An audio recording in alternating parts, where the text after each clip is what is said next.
My sister-in-law never stopped sowing discord between my husband and me until he finally asked for a divorce.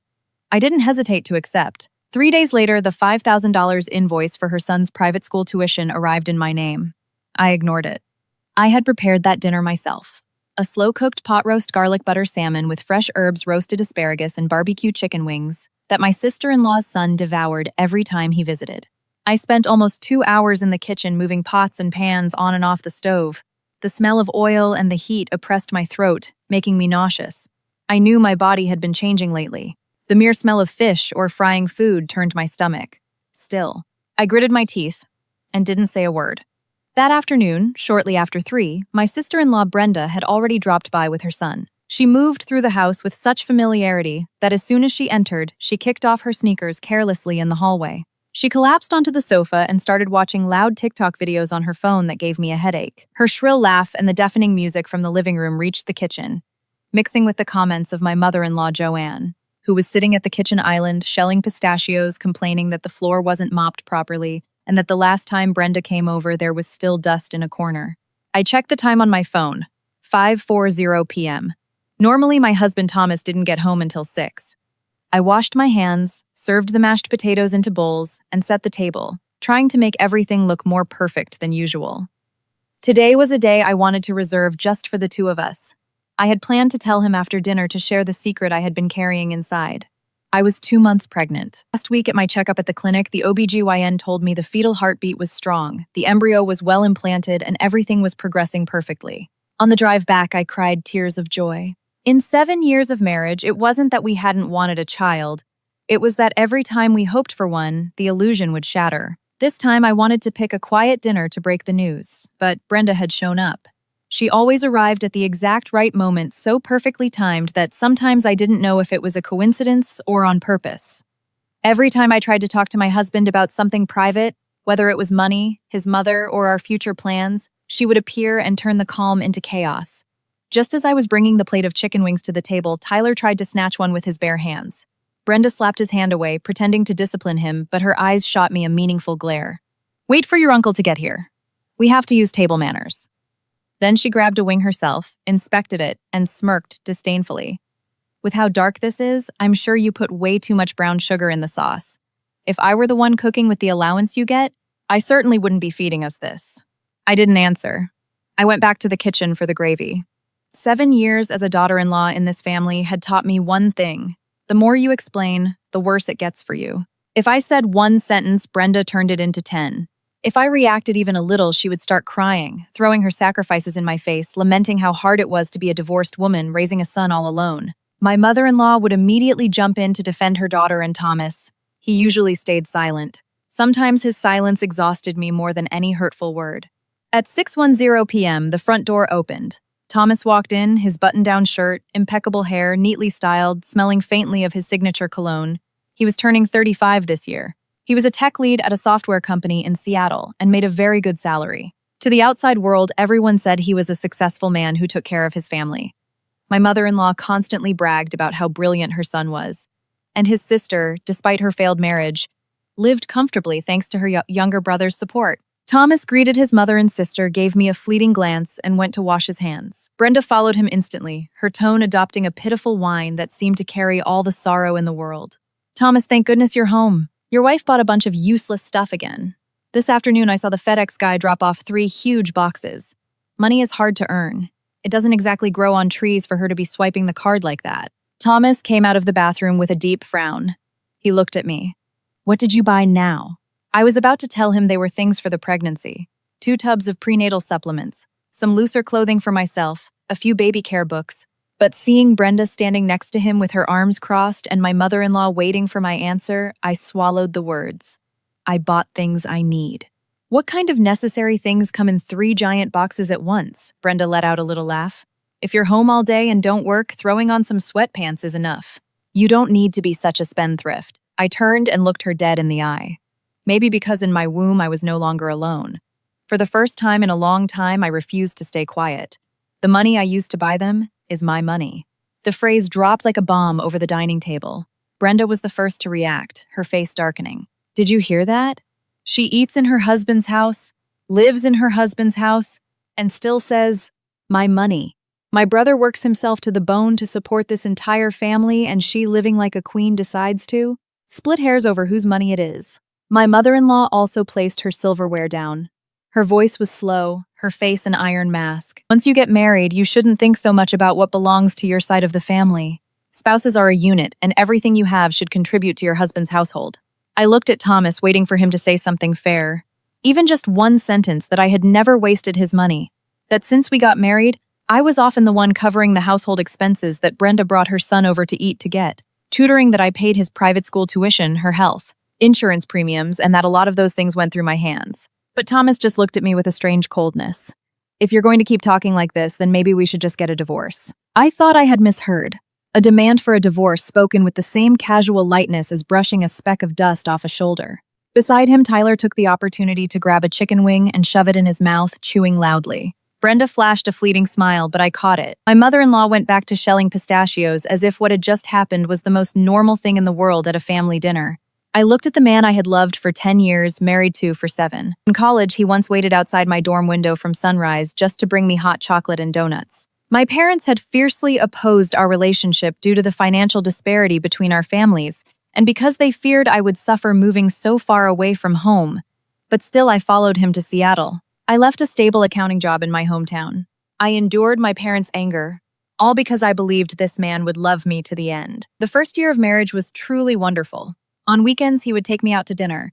On special occasions, he remembered to buy me gifts, and when we visited my hometown, he always came bearing gifts for my parents. But everything changed when Brenda got divorced and practically moved into our house with her son. She didn't divorce because of some cruel twist of fate like she told everyone. She had been caught with another man, and her husband kicked her out. Since then, she had clung to her mother and her brother. At first, it was just for a few months, then a few years, and slowly she wedged herself into the middle of our marriage. Sometimes she said I was inconsiderate. Other times she told Thomas I looked down on his family, that I spent money like water and disrespected his mother. One sentence, 210. And by repeating it so much, Thomas eventually believed her. I put my silverware down on the table. My voice sounded so calm that even I was surprised. All right. Divorce it is. Thomas froze. Brenda's head snapped up. Probably no one expected me to accept so quickly. I unlocked my phone, pulled up my Amazon order history, and shoved it toward Thomas. Look closely, item by item. I bought prenatal vitamins, maternity clothes, and books about pregnancy. I am pregnant. 2 months. Thomas's face changed instantly. His lips moved, but no words came out. Brenda, however, jumped to her feet. Impossible. You're making it up so he won't leave you. Always the same trick. When they see divorce coming, they pull the pregnancy card to threaten you. Thomas turned to her and snapped in a low voice, Brenda, enough, though his tone was still doubtful. My mother-in-law intervened slowly, with a voice that pretended to be soft, but sounded like ice. If you really are pregnant, that's good news, but you shouldn't use it to pressure Thomas. Suddenly, I burst out laughing. Throughout the entire dinner, no one had asked if I was tired, if the pregnancy was going well, if I had been to the doctor. To them, the news of my pregnancy was just another tool to calculate their wins and losses. I put my phone back in my purse and said, articulating every word clearly, I am not pressuring anyone. Thomas wants a divorce, and I agree. As for the baby, I will have it and raise it myself. Thomas frowned. What kind of nonsense are you talking about? Why would you have it if we're getting divorced? I already told you, I'll raise it myself. The room fell completely silent until Brenda let out a sharp cackle, a sound like a needle popping a balloon. Perfect. If you're so brave, go back to your parents to raise it. But don't expect to come crawling back here on your knees begging. I didn't argue anymore. I went straight to our bedroom, pulled out a suitcase and packed some clothes, my personal documents, the ultrasound report, and a few basic necessities. In 7 years of marriage, it turned out I didn't actually own that many things in this house. When I walked out with the suitcase, Brenda was finishing off the plate of wings. Tyler was drinking a soda, my mother-in-law was sipping her water, and Thomas was sitting on the sofa staring blankly. No one stopped me. I paused at the front door to put on my shoes and turned to look at my sister-in-law. Brenda, I told you this once before. The day will come when you regret this. She let out a mocking laugh. Regret what? Losing, the one who pays the bills. I didn't answer. I opened the door and walked out. In the elevator, I noticed my hands were shaking. Once outside, I ordered an Uber to SeaTac Airport and booked the last flight out to San Diego where my parents lived. In the car, I sent a text to Thomas, draft the divorce papers and send them to me. I don't want the house and I will raise my child. He replied almost instantly. Fine. I stared at the screen for a moment and added one more text. Oh, Tyler's tuition for the next semester is almost $5,000. I've paid it all these years. From now on, you're handling it. 3 minutes later, my phone lit up. Thomas was asking, "What do you mean by that?" I locked the screen and rested my head against the seat. Through the window, the city lights blurred away. In that moment, the tears finally started to fall. Not because I wanted to go back, but because I finally understood that for 7 years, what I had been trying to save wasn't a home, but a temporary shelter built entirely on my own patience. And when that patience ran out, I was the one who had to leave. The plane landed in San Diego shortly before midnight. The city below glowed after a light ocean mist. The tarmac reflected the runway lights, and the Pacific breeze blowing through the terminal doors made me shiver. I dragged my small suitcase toward the arrivals area. Among the silent crowd passing by, I saw my parents standing behind the barrier. My mother, Carol, was wearing her old brown cardigan, gripping the handles of her purse tightly. My father, Frank, stood beside her, his posture as straight as ever, though his hair was much whiter than the last time I saw him. As soon as she spotted me, my mom rushed over. Her eyes scanned my suitcase, my pale face, and lingered on my stomach, as if her maternal instinct had told her something before I even opened my mouth. She didn't ask anything right away, she just stroked my cheek with a warm, trembling hand. "You're home, sweetie." That single sentence was enough to break me.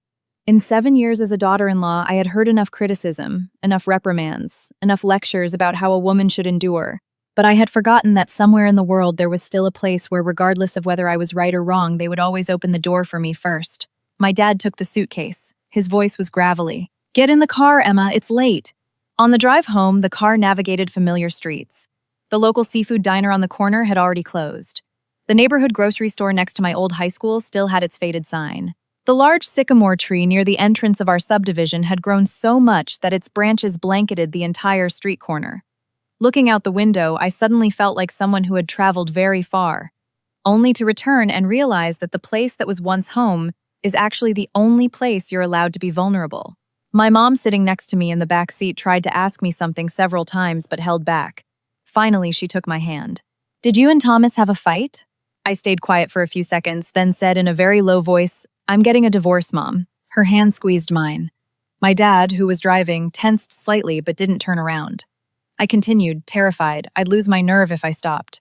"I'm 2 months pregnant. I want to keep the baby. If Thomas doesn't want it, I'll raise it alone." The silence in the car was so profound, I could hear the gentle sweep of the windshield wipers. My mom turned toward the window and wiped away a tear. My dad slowed the car down, then said in a deep, clear voice, "The important thing is that you're back. We'll figure out the rest as a family." I lowered my head and tears fell onto the back of my hand.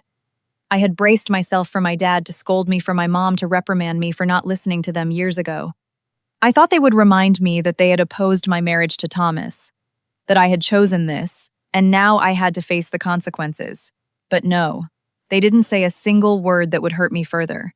It was exactly that understanding silence that made me feel like I owed them so much. When we got home, my mom led me to my old bedroom. 7 years later, it looked almost exactly the same. The pale floral curtains, the desk by the window, the bookshelf with the paperback novels I had left half-read in college. She had put fresh sheets and pillows on the bed, and on the nightstand there was a glass of warm water and a plate of cookies. She stood in the doorway looking at me for a long time, then softly said, "Take a shower and go to sleep. Tomorrow, if you want to cry, you cry, and if you want to settle scores, we settle scores. For tonight, just sleep." I nodded, and she closed the door. When I was finally alone, I placed my hand over my stomach. It was still flat, without any defined shape, but I knew that inside a life was holding on to me, tiny but strong. I whispered, "My sweet baby. From now on, it's just you and Mom at home." The next morning, the smell of chicken noodle soup drifting up from the kitchen woke me. My mom had made the broth very mild, with just a hint of scallions and ginger. She said a pregnant woman who had stayed up late shouldn't eat anything heavy or greasy. My dad was sitting at the kitchen table reading the newspaper. Seeing me come down, he folded it. "Eat. Then I'm taking you to see a lawyer." I froze. "You already found a lawyer." He poured me a glass of water. "Last night I called your Uncle Gary. He used to work with me. His daughter Amanda is a family law specialist. A divorce can't be handled on emotions alone. And being pregnant, you have to get everything in writing." I looked at my dad, feeling a mix of warmth and bitterness. He had always been a man of few words, rarely showing affection. When I decided to marry Thomas, he was the one who opposed it the most. The day he drove me to the airport to start my new life, he only said one thing: "If it hurts too much, come back. At the time, I was angry, thinking he didn't trust my love. Now I understood it wasn't a warning. It was a door he had permanently left open for me. After breakfast, I turned on my phone. I had 3 missed calls from Thomas, 5 text messages from Brenda, and 1 from my mother-in-law. Without reading Brenda's, I could already imagine the content. Sure enough, she called me selfish. She said I had run off to my parents over a stupid argument and that the text about Tyler's tuition was a deliberate attempt to put her brother in a financial bind. My mother-in-law's text was more subtle, but every word was a needle. As a wife, you need to learn to compromise. What distinguishes a good woman is her ability to keep the family together. Don't embarrass your parents by being a daughter who abandons her husband. I stared at the message for a long time, then locked the screen. In the past, I would have rushed to explain myself, to call and apologize, even if I wasn't at fault. But that morning, sitting in my parents' kitchen, listening to my dad wash dishes in the sink, and my mom asking the neighbor over the fence about her garden, I suddenly felt those words had lost their power to shake me. Around 9 a.m., a FedEx delivery driver rang the bell. I went out to sign for it. The return address was Thomas's in Seattle. Inside was a drafted divorce settlement agreement. I opened it and read it, and with every line, I felt colder. It demanded that I voluntarily vacate the marital home, waive any claim to marital assets, request no alimony, and not dispute any funds spent during the marriage. Regarding the baby, if it was born, there was a highly ambiguous clause stating that both parties will reach a mutual agreement at a later date. I smiled bitterly. Thomas had moved faster than I thought. Last night, the word divorce had slipped out in a fit of rage. This morning, he had already sent me papers to sign as if he'd been waiting for this opportunity for a long time. I took the paperwork back inside. My dad read it and his face darkened. My mom slammed her coffee mug onto the table. "Who the hell does this man think you are, Emma?" "Yes, my name is Emma. The name my parents gave me, hoping their daughter would grow up kind, educated, and decent. I had been decent for so long that people assumed I couldn't feel pain. That afternoon, I went to see the lawyer, Amanda. She was in her early 40s, petite but with sharp, observant eyes. She reviewed the settlement and looked up at me. "Your husband drafted this to make sure you walk away with empty hands. But the law doesn't work based on people's greed. The house is in his name. If he bought it before the marriage, that equity is his. But the portion of the mortgage paid down during the marriage, and the corresponding appreciation, you have a right to claim that. And as for the child once born, child support is their legal right. You cannot waive it on your child's behalf out of pride." I lowered my head. "I just don't want anything more to do with him." Amanda spoke slowly. "To break ties completely, everything has to be crystal clear. Being dignified doesn't mean letting others keep what is rightfully yours. You've endured enough. Now you have to protect yourself and your child." I stayed quiet for a moment, then opened my purse and pulled out a small USB drive and a thick stack of photocopies. It was what I had been secretly hoarding for the past 3 years. Bank transfer receipts for Tyler's private school tuition, the payments for Brenda's health insurance premiums, the monthly allowance transfers to my mother-in-law, screenshots of Brenda's texts asking to borrow money and never paying it back. And even a few audio recordings where she insinuated that if she didn't spend my money, it would just go to waste. Amanda flipped through the pages. Her eyes widened slightly in surprise. "How long have you been putting this together?" "Since the first time Brenda told Thomas I was a leech living off his family," I replied. "At the time, I wasn't thinking about suing anyone. I just wanted to be able to prove to him, if he ever decided to listen, that I wasn't the person they claimed I was." Amanda studied me for a second longer. Her voice softened. "Well, now we're going to use this. Not for revenge, but to put the truth back where it belongs." I nodded. As I left the law firm that afternoon, I received a call from Thomas. He called twice, then sent a text. "What's this about Tyler's tuition?" "The academy sent a billing notice to my email. Don't make things ugly like this." I stopped under the blooming jacaranda trees outside the building, watching the purple petals fall onto the sidewalk, and replied very briefly, "From now on, Brenda's son's tuition has nothing to do with me. I used to pay it out of affection. The affection is gone." Thomas didn't text back immediately. Maybe he was doing the math. Maybe for the first time, he saw the $5,000 figure glaring at him and realized that all these years, what he considered my responsibility was actually bankrolled by my own savings. That night, my mom brought a mug of warm milk to my room, sat on the edge of the bed, and stroked my hair just like when I was a little girl. "Emma, I'm not afraid of you getting a divorce. I'm only afraid that you'll keep suffering because you're scared of what people might say." I rested my head on her shoulder. For the first time in years, I didn't feel alone. Out there, Thomas could be furious. Brenda could be screaming that I was an ungrateful brat. My mother-in-law could be gossiping to relatives about how thoughtless I was. But in this old bedroom, I had my mother sitting beside me, a father who quietly took care of the logistics, and a baby in my womb, reminding me that my life didn't end with a mistaken marriage. I couldn't sleep that night. Lying in my childhood bed, I stared at the ceiling, looking at a small crack that had been there since high school, and suddenly felt a strange lightness in my chest. Not because everything was solved, but because finally I no longer had to exhaust myself trying to please anyone. It might sound selfish, but only someone who has endured to the point of losing themselves entirely understands how important it is to just take a real deep breath. The phone next to my pillow buzzed several times. I didn't need to look to know who it was. Thomas called twice more, then stopped. A text followed, "Don't push this to the edge. We can talk about this." I stared at those words for a long time. Before, whenever he said, "we can talk," I was always the one who had to yield. I would talk, he would listen, and then he would choose to believe everyone else over me. And now that I didn't want to talk anymore, he was suddenly open to it. There are things that once their moment passes, no amount of talking can fix. I didn't reply. I turned off the phone and placed my hand on my stomach. The baby wasn't kicking yet, but I felt its existence like an anchor keeping me grounded. I whispered to myself, "I won't let you grow up in a place like that." The following morning, I went back to Amanda's office with my dad. She had already prepared a counterproposal to the divorce settlement Thomas had sent. She explained every clause detailing my legitimate rights and the legal obligations Thomas couldn't dodge. "You need to be clear about this," Amanda said, her voice calm but firm. "This isn't a fight, it's a boundary setting. You aren't taking anything from him. You are recovering what is legally yours." I nodded. Her words sounded perfectly rational, but truly accepting them was another story.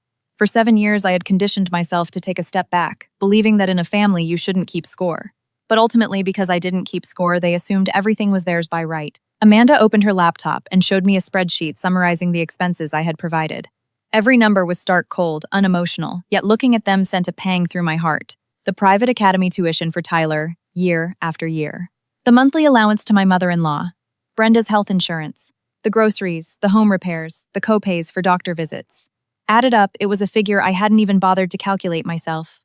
"You've spent over $35,000 in 7 years, Amanda said. And during that time, you barely had any income.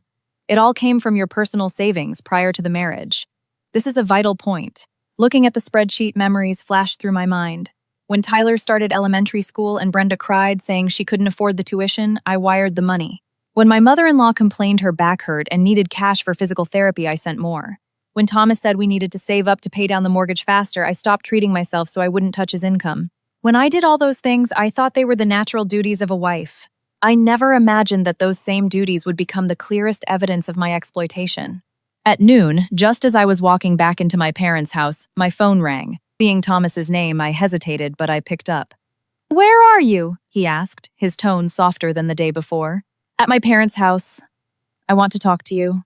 There was a few seconds of silence on the line, and then Thomas sighed. "About Tyler's tuition. Can't you help out one last time? You've always taken care of it, and if you just stop out of nowhere, my sister can't cover it." I smiled slightly, but without any joy. "Thomas, let me ask you something. In these 7 years, did you ever wonder where the money for Tyler's tuition came from?" He didn't answer. "You just knew I handled it and you took it for granted. Now that I don't, it's suddenly a problem for you. It's not that I didn't know," Thomas said, sounding a bit defensive. "I just thought it was a family matter." "Yes, a family matter," I replied. "But I was supposed to be part of that family too. Yet when Brenda called me a gold digger, you said nothing. When your mother called me a spendthrift, you said nothing. And when I finally said the money was mine, you asked for a divorce?" More silence on the other end. I didn't wait. "From now on, Tyler is your problem. He's your nephew, not my responsibility." I hung up before he could say another word.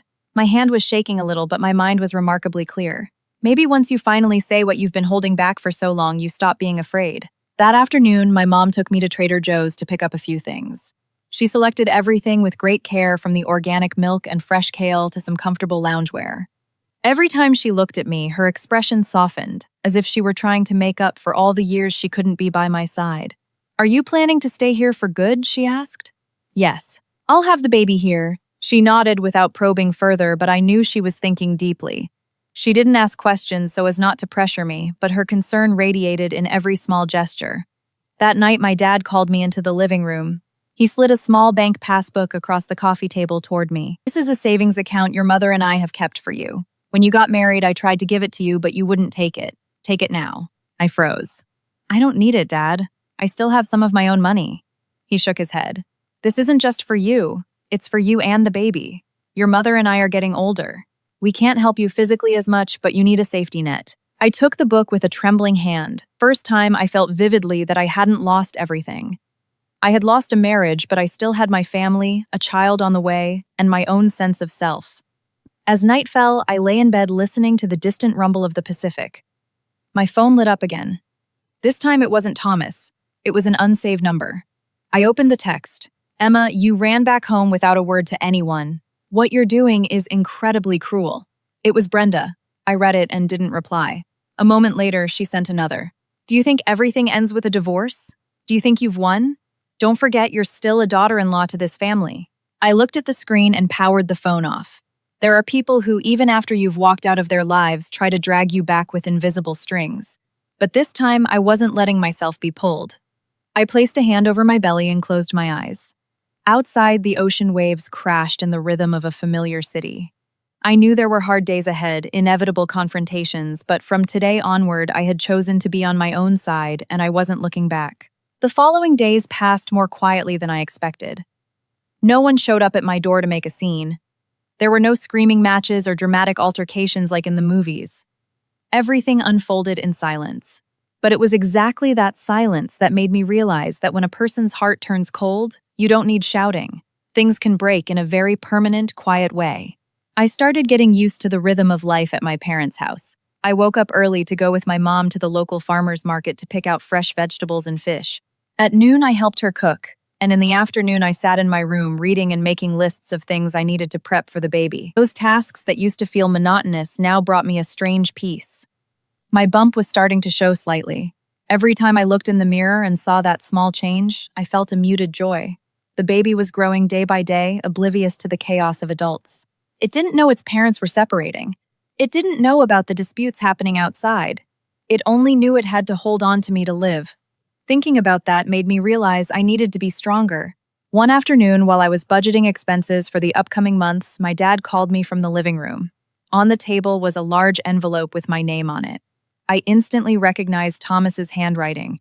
Probably some more legal paperwork he sent my dad, said his face impassive. I opened it. Inside was not a new agreement, but a thicker dossier stamped by Thomas's law firm in Seattle. I flipped through the pages. The core stance was the same, but this time they had added several detailed clauses, including a paragraph that read, should the respondent intentionally prolong the divorce proceedings or make unreasonable financial demands, the petitioner will consider initiating a countersuit. I stopped reading, not out of surprise, but because I saw more clearly who Thomas had become.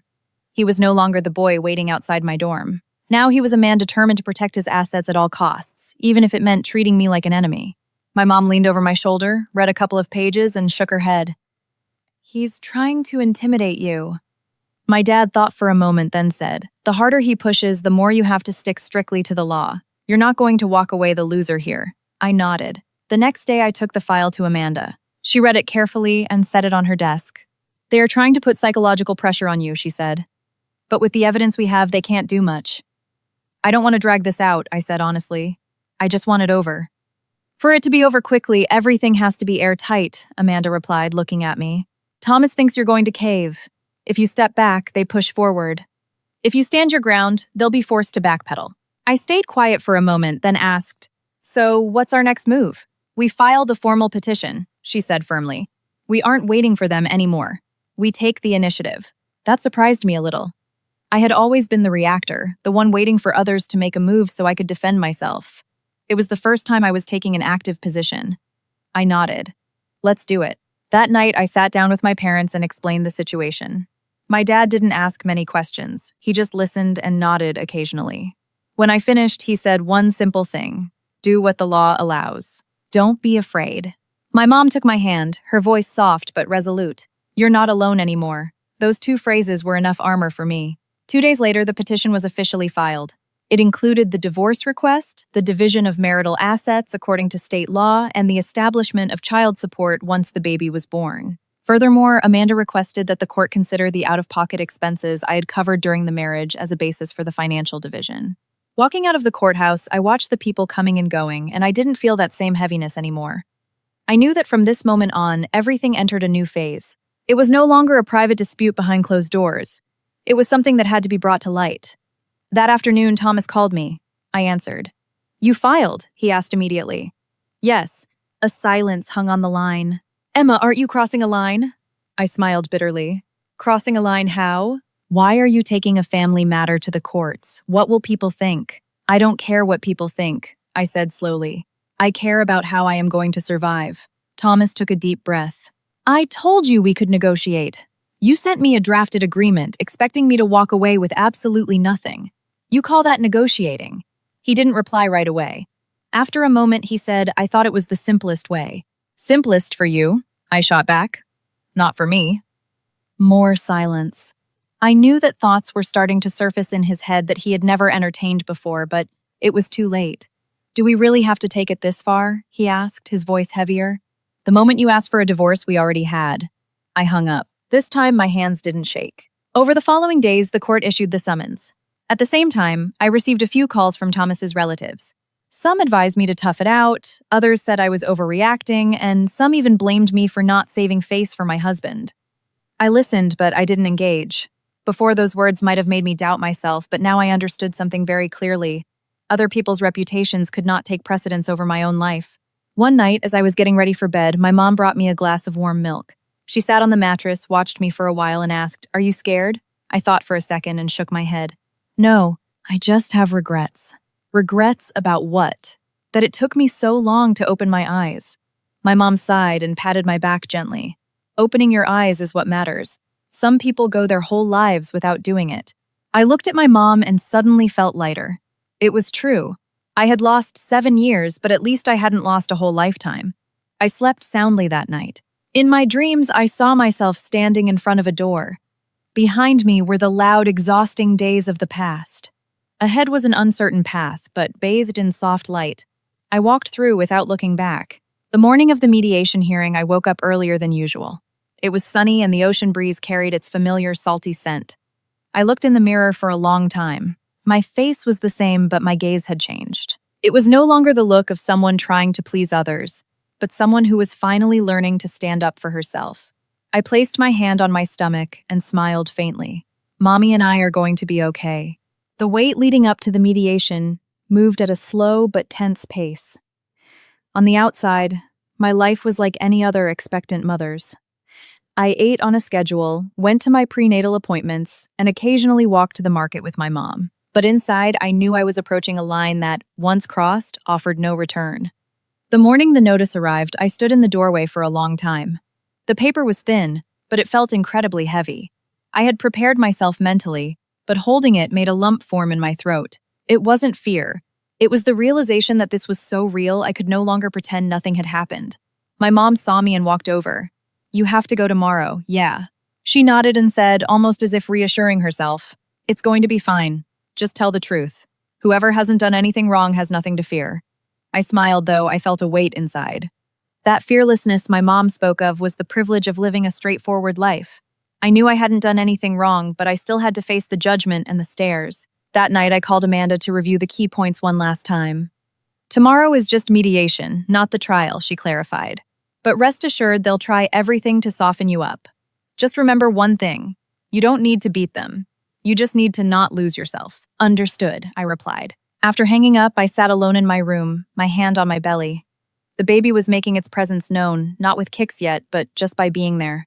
Every decision I made was no longer just for me. The next morning, my dad drove me to the courthouse. He didn't say much. Before I got out of the car, he just looked at me and said, "Stay calm." I nodded, took a deep breath, and walked inside. The mediation room wasn't large. I arrived 10 minutes early. As I sat down, I noticed my hands were cold, but my heartbeat was steady. 5 minutes later, Thomas walked in. He was wearing a dark suit and a crisp white shirt, impeccable as always, but he looked haggard. Behind him were his lawyer and Brenda. My mother-in-law sat in the back, glaring at me with obvious distaste. I sat at my side of the table with Amanda next to me. She gave me a brief nod, reminding me we were prepared. The mediation started. Thomas spoke first. We are in agreement regarding the divorce, he said in a monotone voice. But as for the assets, I generated the vast majority of the income, so a 50-over-50 split is not fair. I wasn't surprised. It was exactly what I expected. The mediator turned to me. And you, ma'am? I looked straight ahead. My voice held steady. I am not disputing Thomas's separate assets from before we married, but the equity built during the marriage needs to be divided according to state law. Brenda interjected, immediately raising her voice. Listen to you. You sit at home not making a dime, and now you want half of what my brother earns. The mediator asked her to remain quiet, but she didn't stop. I'll tell you one thing, she said, her eyes practically piercing me. You run off to your parents and then put on this whole circus. Who's going to want you after this? I looked at her for the first time in years. I didn't feel anger, just absolute clarity. You don't need to worry about that. I can take care of myself. The atmosphere thickened. Thomas frowned. Emma, don't talk like that. I'm just telling the truth, I replied. The mediator moved to the topic of child support. Hearing this, Thomas hesitated. Regarding the baby, we can come to an agreement later. I shook my head. There is nothing to agree on later. I will have the baby and raise it. You have a legal obligation to pay child support. Brenda let out a mocking laugh. You talk like you're so sure the kid is even my brother's. The sentence froze the air in the room. I stared at her with, you should be very careful about what you say. Thomas whipped his head toward her. His voice was low but sharp. Brenda, shut up. It was the first time in the entire session he had disciplined his sister, but I felt absolutely nothing. If he had said that years ago, maybe things would be different. The session lasted almost an hour, but no agreement was reached. The mediator concluded the case would have to go before a judge. Standing up, I felt loud. Not because anything was resolved, but because I knew I hadn't backed down. In the hallway, Thomas called out to me. Emma. I stopped and turned. I want to talk to you alone. I checked the time and nodded. We stepped into a corner. Do you really want to take it to this point? He asked. I already have, I replied. He stayed quiet for a moment, then lowered his voice. I didn't think things would end up like this. I looked at him feeling an emotion that was hard to name. It wasn't resentment, and it certainly wasn't love. How did you think they would end? He didn't have an answer. I imagine he didn't even know himself. He probably just thought that if I yielded a little, everything would blow over. You can drop the money issue, he continued. That way we can end this amicably. I shook my head slowly. I dropped the money issue for 7 years. The sentence spoken without anger put a complete end to the conversation. I turned and walked away. This time he didn't call after me. Outside, my dad was waiting. He didn't ask anything. He just looked at me to confirm I was okay. I smiled. It's done, Dad. He nodded and opened the car door for me. On the way home, I looked out the window. The city was the same. People were walking, cars were driving. Nothing had changed except me. I placed my hand on my stomach and closed my eyes. This battle wasn't over, but I wasn't afraid anymore. After the unsuccessful mediation, things entered a different, colder phase. There was no more beating around the bush to save face. Now it was all documents, stamps, and deadlines. I realized that when a marriage reaches the courtroom, it ceases to be a story about two people and becomes a case that requires a clear boundary between right and wrong weighed on the scales of reason, not emotion. In the days waiting for the preliminary hearing, I barely received any calls from Thomas. No texts either. His silence told me he had chosen to face this his way. Maybe he was preparing his defense, or maybe he was trying to convince himself that he was doing the right thing. I maintained a stable routine. I woke up early to walk around the neighborhood breathing the fresh air as recommended by my doctor. Sometimes my mom joined me, telling me stories about the neighbors or about when I was a mischievous kid. Those simple stories comforted me as if an invisible thread was pulling me out of the gray days. One morning, returning from an ultrasound appointment, I received a call from an unknown number. It was a middle-aged woman. Is this Emma? Yes. Speaking. It's Thomas's Aunt Susan. I was a bit surprised but kept my composure. How can I help you? Susan sighed. I don't want to meddle in your business, but I was told you're taking this to court and I don't think that's right. Marital issues should be fixed at home.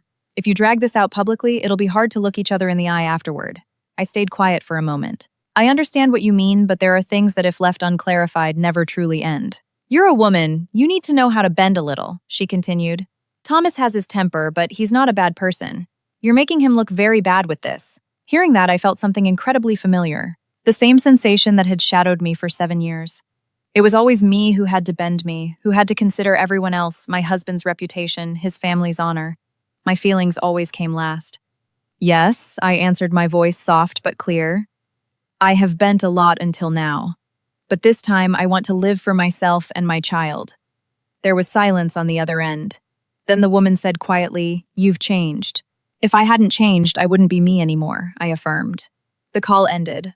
I put the phone down. My heart didn't race like it used to. Maybe when you finally speak your mind, you stop being tethered to other people's opinions. That afternoon, Amanda called me to her office. When I arrived, she had an even thicker file. The opposing counsel submitted more documentation, she said. They are arguing that the majority of the household expenses were covered by Thomas's income, and that you merely managed the funds without financially contributing. I wasn't surprised. I knew Thomas would take that route. What do you think? I asked. Amanda looked confident. Our evidence is much stronger. Every transfer you made is documented. The major expenses are linked to your accounts. The crucial part is proving that those funds originated from your separate premarital savings. I nodded. There's one more thing, Amanda added. They plan to request a paternity test after the baby is born. I frowned.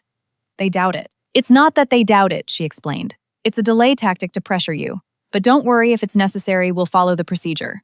I took a deep breath. I'm not afraid. Amanda smiled slightly. I know. Leaving her office, I walked for a long time before hailing a cab.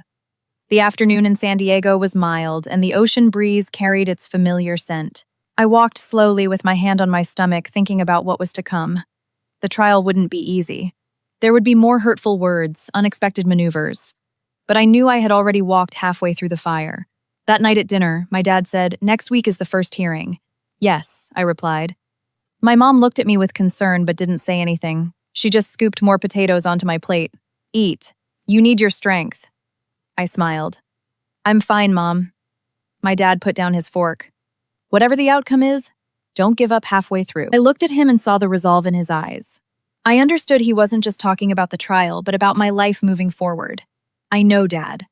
I had trouble sleeping that night. I sat by the window looking at the illuminated city. I remembered my first few nights as a newlywed sitting like this, waiting for Thomas to come home, hoping he would understand me a little better. Now I was sitting here thinking about me, about my child, about a new life. My phone buzzed. A text from Thomas. The hearing is next week. Be ready. I read it and typed a short reply. I know. He didn't answer. I turned the phone off. Some conversations don't change anything, no matter how long they go on. What mattered wasn't who said what, but who would remain standing at the end. I leaned back in the chair and closed my eyes. I no longer felt anger or resentment, just a very clear calm. Maybe that's what happens when you truly let go. I placed my hand on my belly and whispered, "Mommy and I are going to the end." Outside, the wind blew gently. I got up and turned off the light. A new path was waiting and I wasn't looking back. The morning of the first hearing, I woke up earlier than usual. Not out of nervousness, but with a strange sensation like standing in front of a massive door you know you have to walk through. I sat in front of the mirror, pulled my hair back, and chose a loose, light-colored dress. My mom, standing behind me, said quietly, "Keep your cool today. Just tell the story exactly how you lived it." I nodded. Perhaps the word truth had never meant so much to me. My dad drove me to the courthouse. He didn't say much on the way, just making sure I had eaten a good breakfast. I understood his silence was his way of giving me the space I needed. Walking into the courtroom, I saw Thomas already seated. He wore a dark suit, but his face looked exhausted. Next to him were his lawyer and Brenda. My mother-in-law was seated in the gallery, glaring at me with unmistakable disdain. I sat at my table with Amanda. She gave me a reassuring nod. The proceeding began. When the judge started reviewing the docket, the room felt thick with tension. Questions were asked. Responses were recorded. There was no room for emotion. Everything had to be concise and coherent. When it was our turn, Amanda stood up. Her voice was level. "Your Honor, my client Emma, during her 7 years of marriage, not only managed the household but utilized her separate premarital assets to cover numerous joint expenses. These expenditures are thoroughly documented. Therefore, we ask the court to fully consider her financial contributions when determining the equitable distribution of the marital estate." She submitted the copies of the bank statements. I stared at those numbers without the emotional sting they used to carry. I had accepted that what I once gave out of love now needed to be recognized for its literal value. When it was Thomas's turn, his lawyer stood up to rebut. He argued that the majority of the household income came from Thomas and that I was merely a manager claiming the expenses I covered were voluntary gifts. I listened without interrupting. I knew that in a courtroom everyone has their version. What mattered was the evidence. When the judge addressed me directly, I stood up. During my marriage, I didn't have a stable income because I left my career to follow my husband to Seattle. However, I had my own savings from before the marriage, and a significant portion of the household expenses were covered by those funds. I am not denying my husband's income, but I will not accept that my entire financial and personal contribution is considered non-existent. When I finished, the courtroom was silent. I didn't look at Thomas, but I felt his eyes on me. When the topic of the baby was breached, the tension spiked. The judge asked about child support. Thomas hesitated. I don't reject my responsibility, but I want paternity confirmed clearly after the child is born. I nodded. It was exactly what Amanda had anticipated. I am agreeable to following the legal procedure. If necessary, I will submit to any DNA testing requested. My answer shut down any further debate. The hearing dragged on longer than expected. When the judge announced a recess to review the submitted evidence, I felt a wave of exhaustion. Stepping out into the hallway, I walked slowly. My dad was waiting by the benches. Are you okay, sweetie? I'm okay, Dad. Amanda walked over. You did perfectly today. The rest is up to the court. I thanked her. Just then, Thomas stepped out of the double doors. He hesitated, then walked over. Emma. I turned around. I want to talk for a second.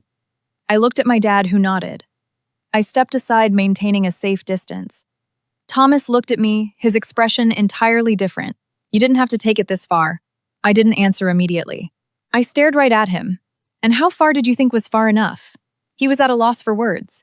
He probably thought that if I just swallowed my pride one more time, everything would be easier. I shook my head. I yielded for 7 years.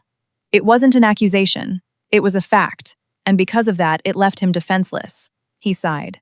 I didn't know things were like that. I looked at him for a long moment. It's not that you didn't know. It's that you didn't want to know. Thomas froze his gaze, dropping to the floor. I knew my words stung, but it was the truth he needed to face. I didn't say anything else. I walked back to my dad and we left. On the drive back, I barely spoke. I looked out the window. The city was exactly the same. Nothing had changed, just me. When we got home, my mom asked how it went. I gave her the short version. Well, you've made it through a huge chunk of this, she said when I finished. I nodded. Yes, I had made it through, but this time not by enduring, but by choice. That night, I thought about the hearing, my words, Thomas's eyes. I no longer felt a heavy burden, but the absolute certainty that I was on the right path. I touched my belly and whispered, Mommy and I are going to be okay. Outside, the coastal wind blew softly.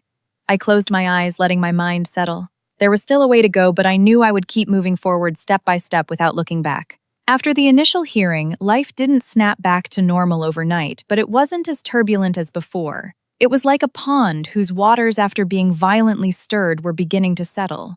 Even though silent currents still moved beneath the surface, I started getting used to touching base with Amanda every week. Subpoenas, supplemental documents, responses between counsels, everything was prepared meticulously. Sometimes I spent hours with her going over every number. But reviewing every detail on the bank statements no longer drained me. It focused me. Maybe when you know what you are fighting for, exhaustion takes on a different meaning.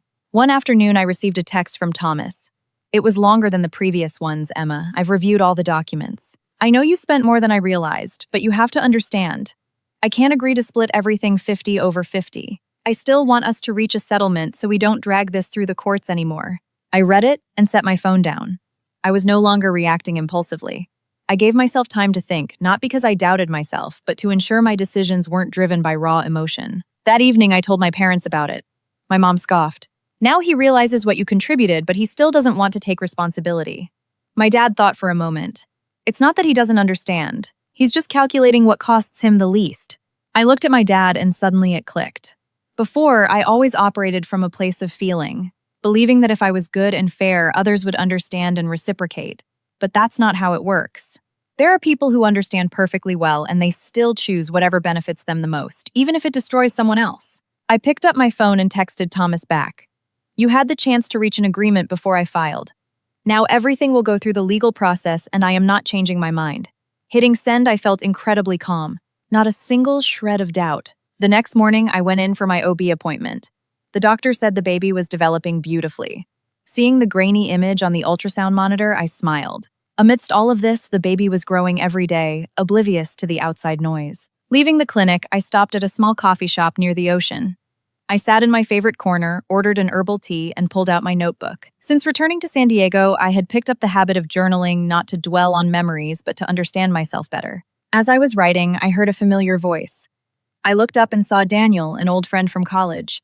He looked the same, tall, lean, with a kind face, though his eyes looked older. "Emma," he asked, looking surprised. "Daniel, it's been ages." He sat down with me. After catching up on the basics, he looked at me for a moment. I heard about what happened. I wasn't shocked. These things, even if you don't announce them, always filter through the grapevine. "I'm okay," I said. Daniel nodded. "I know you are. But not everyone would have the guts to do what you're doing." I smiled faintly. "It's not that I'm strong. It's just that I didn't have any other choice." Daniel stayed quiet for a second. "When you decided to marry Thomas, I always worried you were going to get hurt." I looked at him without feeling offended, just a bit nostalgic. "And you didn't tell me. If I had told you, would you have listened?" he countered. I smiled, but didn't answer. I knew the answer perfectly well. We talked for a while longer. He didn't press for details about the divorce. He told me about his job, how he had relocated to San Diego a few months ago. The conversation was light, and I felt genuinely comfortable. When we said goodbye, he said, "If you need help with anything, let me know." "Thanks, Daniel." Walking home, I thought about our run-in. Not specifically about Daniel, but the feeling of reconnecting with someone who knew me before all of this happened. Back when I was just me without the heavy layers of wife or the one who has to endure. When I got home, my mom was dusting the living room. "Where are you coming from?" Looking so happy, I ran into an old friend. My mom nodded, her eyes softening, as if seeing me look a little lighter was all the reassurance she needed. That evening, Amanda called to inform me the date for the final trial had been set. There wasn't much time left. Everything was coming to an end. I stared at the official notice. I didn't feel anxiety anymore, just a clear readiness. I knew the path wasn't easy, but having made it this far, there was no stopping. I put my hand on my stomach. We're almost done. Outside, the ocean breeze blew softly. I closed my eyes, letting my heart settle. Everything was closing to make room for something entirely new.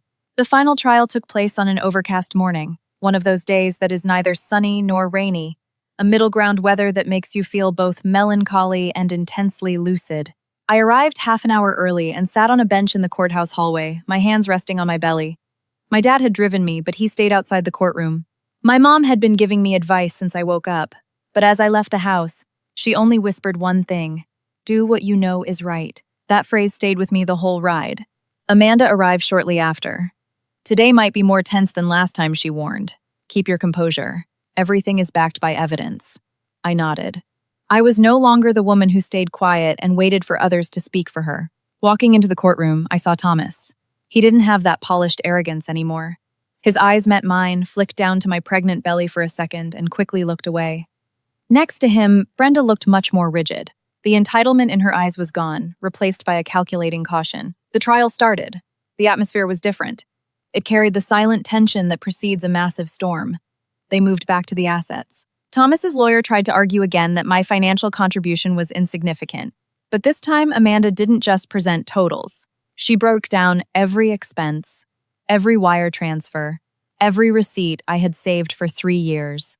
I watched Thomas as the numbers were read aloud. His expression shifted from annoyance to silence, and then to a profound confusion I had never seen on his face before. When Amanda read the exact amount of Tyler's private school tuition for his 3rd year, I saw Thomas clench his jaw. Maybe only then did he truly realize that what I had been saying wasn't just angry venting, but a reality he had willfully ignored. After the financials, the moment I had been waiting for arrived. Amanda stood up. "Your Honor, we ask the court to consider the conduct of Miss Brenda, the petitioner's sister, in demanding monetary transfers from the respondent under false pretenses. We are submitting evidence that she exploited the familial relationship for direct personal financial gain." The room grew heavy. Amanda pulled out a digital recorder. "This is a recording of a conversation between Miss Brenda and a third party recorded while my client was still residing in the marital home." Brenda's voice echoed in the cold courtroom, sharp and calculating. "Let her keep paying. If she's dumb enough to do it, that's her problem. When her money runs out, she'll just pack up and leave on her own." The courtroom fell into absolute silence. I didn't look at Brenda, but I knew the color had drained from her face. "Does the opposing counsel or party have a response to this?" the judge asked. Brenda stood up, her voice shaking, but trying to sound defiant. That's not me. It's doctored. We can provide the original digital file and request an independent forensic audio analysis if necessary, Amanda stated calmly. Thomas whipped his head to look at his sister. His eyes no longer showed blind trust. They were filled with undeniable suspicion. Brenda, what is this? He hissed under his breath. Brenda didn't answer. She looked away.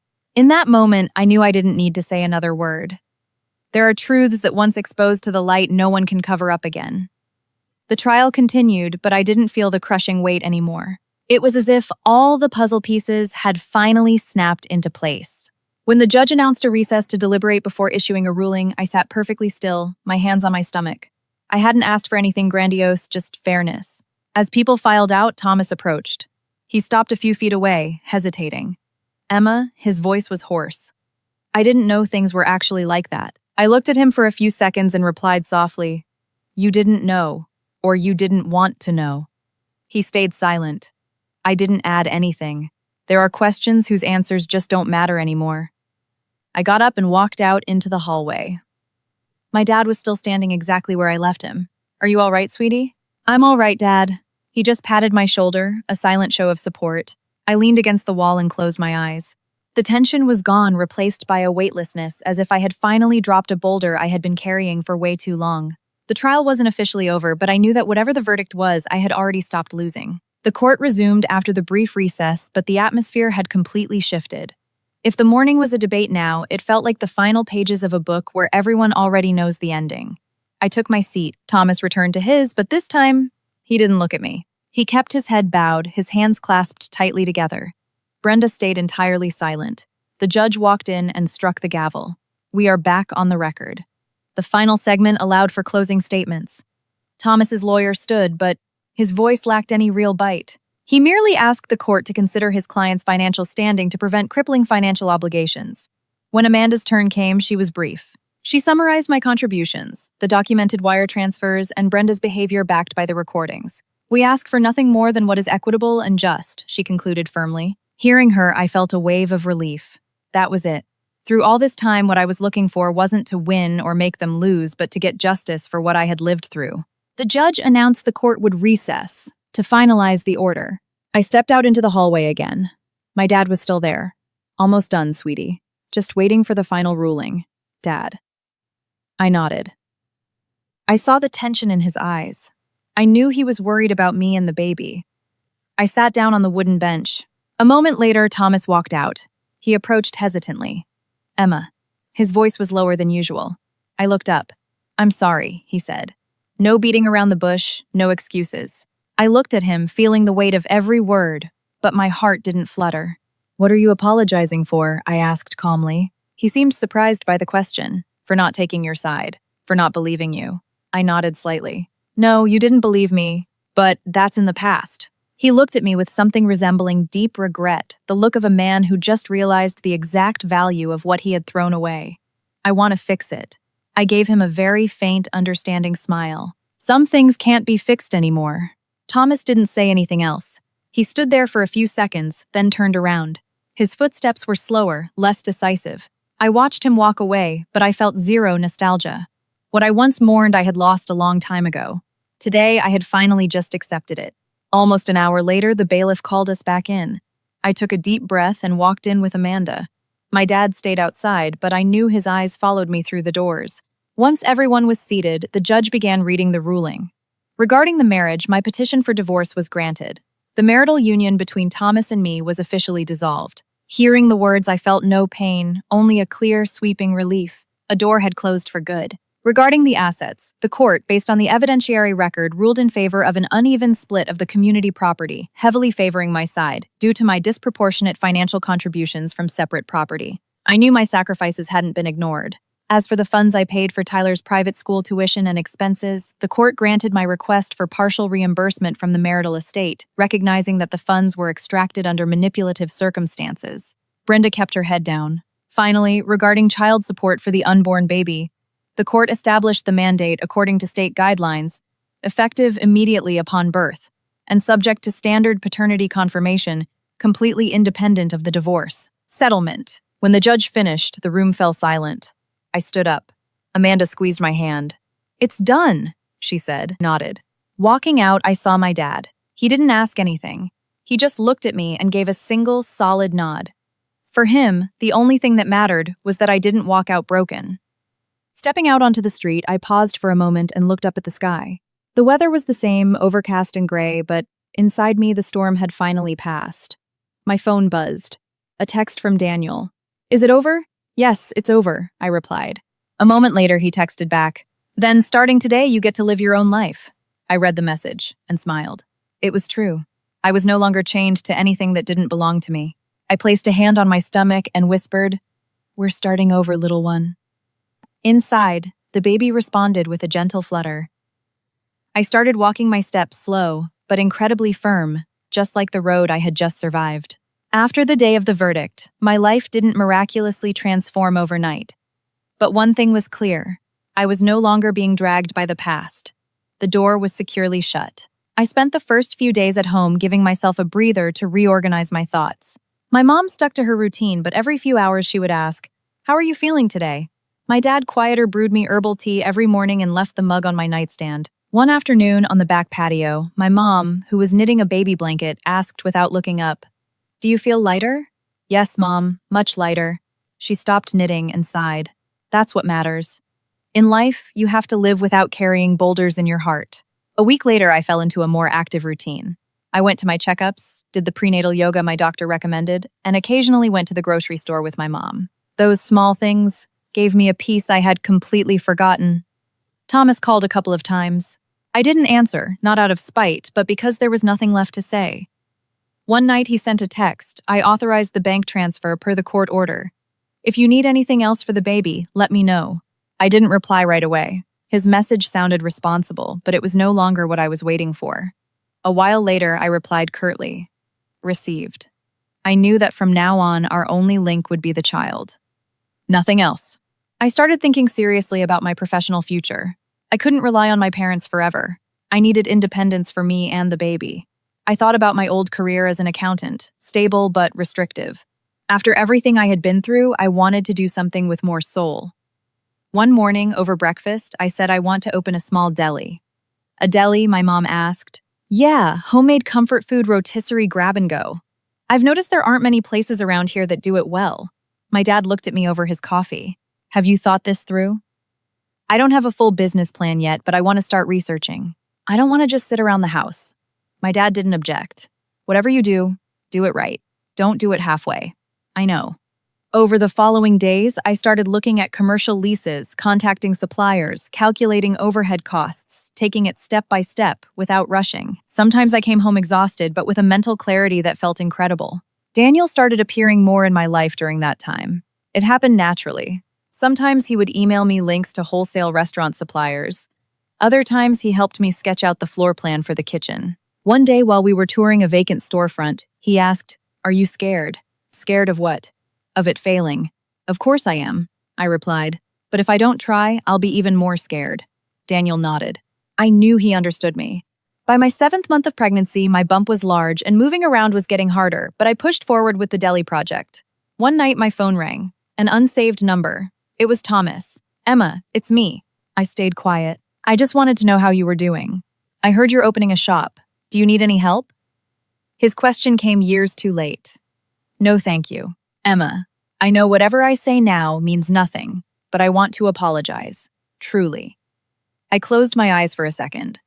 "You already did. Can I see you?" "Just once." I looked down at my stomach. "It's not necessary. If you have something to say, a phone call is fine. Take care of yourself, then," he said finally. I hung up. I felt absolutely nothing. The deli slowly came together. For the grand opening, I kept it simple, inviting only family and close friends. My mom brought a beautiful flower arrangement for the counter. My dad hung the open sign on the glass door and Daniel helped me with the last-minute logistics. "Looks amazing," Daniel said, looking around. I smiled. "Yeah, it's not bad. It's actually really good." That night after locking up, I stayed inside alone for a few minutes. The warm yellow pendant lights the hum of the refrigerators. I placed a hand on my belly. Mommy did it. The baby kicked as if answering me. I felt an overwhelming warmth. The road ahead was long, but I was no longer terrified. The final days of my pregnancy ticked by slowly. The deli was running smoothly, and I was delegating more to my new employees. One morning, I felt the first real contraction. I knew it was time. At the hospital, my mom stayed exceptionally calm, and my dad drove with a silent, focused intensity. In the delivery room, I zeroed in on every breath, every wave of pain. When I finally heard my baby cry, I almost sobbed with her. "She's a healthy little girl," the doctor said. I looked at her, so tiny, so perfect, and felt my heart expand. Everything I had endured suddenly made sense. My mom, standing next to the bed, had tears streaming down her face. "You did so good, sweetie." I named her Lily. A simple, beautiful name. I just wanted her to have a peaceful, full life. The next few weeks revolved entirely around her. Sleepless nights interrupted naps. I was exhausted to my bones, but every time I looked at her, I knew it was worth it. My mom helped me with everything, an unconditional pillar of support. A month later, I started going back to the deli for just a few hours a day. Daniel still dropped by occasionally, sometimes bringing fresh fruit, sometimes just to chat. One afternoon, while holding Lily in his arms, Daniel smiled. "She looks like you." I laughed. "I hope she doesn't get my old personality." "If she gets your personality now, she'll be a force of nature," he said. I looked at him in silence. There are things that don't require words. One day, I received a text. "It's Brenda. I want to see you." I hesitated, but I accepted. Some things just need a definitive physical closure. We met at a Starbucks. I barely recognized her. She wasn't wearing her usual heavy makeup or flashy clothes. She looked incredibly tired. "Are you doing okay?" she asked, sitting across from me. "I'm fine. I had to sell my car. I don't have much left," she said, looking down at her coffee. "I didn't come here to complain. I just came to tell you I was wrong." I looked at her without an ounce of satisfaction or anger. "It's good that you realize that." She smiled bitterly. "It's a little too late now. I don't expect you to forgive me. I just wanted to say it. Saying it is enough." She looked at me, stunned by my calm demeanor. "You don't hold a grudge against me. I used to." "Not anymore." "Why?" "Because I'm too busy actually living my own life." Brenda nodded slowly. "You're stronger than I thought." I didn't reply. I didn't feel strong. I just refused to be weak anymore. Walking out of the coffee shop, I took a deep breath of the cool California air. I drove back to the deli and picked Lily up from her car seat. She smiled at me with clear, bright eyes. I pressed my cheek against her forehead. "It's all over, my sweet girl." That evening, Daniel came over to see Lily and brought a small gift, a delicate silver bracelet. "Just so she carries a little extra luck with her," he said. I looked at Daniel, then at Lily, and felt a profound warmth in my chest. Life isn't always easy, but when you survive the worst moments, you learn to cherish the simplest ones. I was no longer the woman from 7 years ago. I could stand on my own 2 feet, I could choose for myself, and most importantly, I knew exactly what I deserved. That night, after putting Lily to sleep, I sat in the living room in perfect silence. Outside, the city was still alive. I smiled. There are inevitable losses in life, but it is exactly through those losses that we learn to hold on tightly to what truly belongs to us. And this time, I was never letting go. Telling this story to the end, I realized something that everyone sooner or later has to learn. One person's heart does not always mirror another's, and patience, if placed in the wrong hands, simply becomes an excuse for abuse. Emma was like that once. She endured not out of weakness, but out of faith. Faith that family was a safe harbor, that affection would eventually outweigh the injustices, that her sincerity would be recognized. But life doesn't operate on one person's good faith. It operates on the true nature of individuals. There are people who are grateful for a single kind gesture, and there are people who receive 10 and consider the 11th an entitlement. The difference lies entirely in their character. Emma's mistake wasn't loving or sacrificing. Her only mistake was placing her faith in people who didn't deserve it. But it was exactly by living through that mistake that she discovered her own worth. They say that whoever does good ends up well, but sometimes, for the good to arrive, you have to walk a long, painful road of loss. And when it finally comes, it isn't just blind luck. It's the result of an awakening. Looking back, Brenda didn't end up in her miserable situation by sheer bad luck. Anyone who makes a habit of leeching off the patience of others will sooner or later